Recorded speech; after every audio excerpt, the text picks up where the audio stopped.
4:35కి లేచిన అంటే ఇప్పుడు ఎంత అవుతుంది? 7 అవుతుంది. కొంచెం కూడా నిద్ర లేదు. మరి చెప్పవా నువ్వన్నా అక్షయ్కి కొంచెం పడుకోమని? చెప్తా వింటలేదా? నాకు ఫుల్ హెడేక్ వస్తున్నది.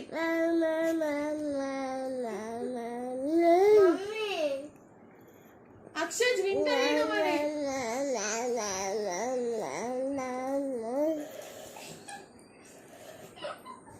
ఏం చేద్దాం మరి అక్షయ్ ని? కూర్చోబెట్టి మాట్లాడదామా? కూర్చోడాయే మరి చెప్తావా నువ్వు? నాలాగా గుడ్డు ఉండని చెప్పు కొంచెం అక్షయ్కి. కాసేపు బండుకో, కాసేపు బండుకో అని చెప్పు.